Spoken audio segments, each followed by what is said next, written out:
हरियाणा फिरौती बाजों का सेफ हेवन बन गया है। जगह जगह पर फायरिंग की घटनाएं हो रही हैं। ऐसा लगता है मानो फिल्म की शूटिंग चल रही हो। इस तरीके के वीडियोस पिछले कई दिनों में हमने देखे और ऐसी घटनाएं हुई जिसमें ओपन फायरिंग करके व्यापारियों के मन में भय पैदा करने की कोशिश की जा रही है और उसके बाद उनसे फिरौती मांगी जाती है। ये फिरौतीबाज गैंग कौन है, इनके गिरेबान तक अभी भी पुलिस के हाथ नहीं पहुंच पाए। अभी तक भी पूरे प्रदेश के अंदर जो बार बार घटनाएं हुई वो क्या किसी एक गिरोह से जुड़ी हुई हैं, क्या उसको किसी की शय प्राप्त है, इसकी इन्वेस्टिगेशन करके पुलिस बात को सामने नहीं रख पाई है। आज के दिन में 70,000 से ज्यादा स्वीकृत पद हैं हरियाणा पुलिस के अंदर। करीब 20,000 पद आज के दिन खाली हैं, जिसमें सिर्फ कांस्टेबल या हेड कांस्टेबल के पद नहीं है, बल्कि जो इन्वेस्टिगेटिंग ऑफिसर्स हैं उनकी भी भारी कमी है। और जो इन्वेस्टिगेशन ऑफिसर हैं भी, उनके ऊपर इतना दबाव है कि वो किसी भी केस का इन्वेस्टिगेशन नहीं कर पाते। सिर्फ खाना पूर्ति, फाइल इधर से उधर ले जाना, केस अटेंड करना और दिन भर में जो सिक्योरिटी अरेंजमेंट्स होते हैं उन्हीं में उनकी जिंदगी निकल रही है। इस वक्त भारतीय जनता पार्टी हरियाणा के अंदर हार के डर से घबराई हुई, एक इनसिक्योर लीडरशिप के अंडर चल रही एक ऐसी सरकार है जिसका ना कानून व्यवस्था के ऊपर काबू है, जो ना लोगों की समस्याओं का समाधान कर पा रहे हैं। सिर्फ चुनाव नजदीक देख के तरह तरह की जॉब्स के अनाउंसमेंट, तरह तरह के लुभावने वादे जिनको ये सरकार कभी भी किसी हालत में पूरा नहीं कर सकती, ऐसे जुमले फेंकने में लगे हुए हैं।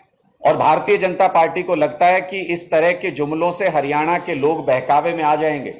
हम स्पष्ट तौर पर यह मांग करना चाहते हैं भारतीय जनता पार्टी की सरकार से कि अगर वो हरियाणा प्रदेश में कानून व्यवस्था को नहीं संभाल सकते तो नायब सिंह जी को गद्दी पर बने रहने का भी कोई अधिकार नहीं है। इससे तो अच्छा यह है कि आप जल्दी चुनाव करा लीजिए और कोई ऐसी सरकार हरियाणा प्रदेश के अंदर बने जो कानून व्यवस्था को सुचारू तरीके से चला सके, जो हरियाणा के लोगों की उम्मीदों को पूरा कर सके और उनको एक सुरक्षित माहौल, एक एनवायरनमेंट ऐसा दे सके जिसमें वो अपने कामकाज और व्यापार सही तरीके से कर सके। हरियाणा फिरौती बाजों का सेफ हेवन बन गया है। जगह जगह पर फायरिंग की घटनाएं हो रही हैं। ऐसा लगता है मानो फिल्म की शूटिंग चल रही हो। इस तरीके के वीडियोस पिछले कई दिनों में हमने देखे और ऐसी घटनाएं हुई जिसमें ओपन फायरिंग करके व्यापारियों के मन में भय पैदा करने की कोशिश की जा रही है और उसके बाद उनसे फिरौती मांगी जाती है। ये फिरौतीबाज गैंग कौन है, इनके गिरेबान तक अभी भी पुलिस के हाथ नहीं पहुंच पाए।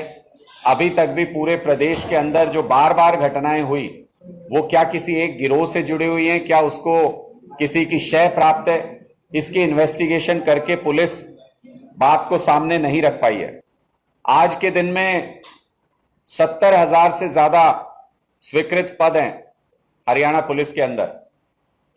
करीब 20,000 पद आज के दिन खाली हैं, जिसमें सिर्फ कांस्टेबल या हेड कांस्टेबल के पद नहीं है, बल्कि जो इन्वेस्टिगेटिंग ऑफिसर्स हैं उनकी भी भारी कमी है।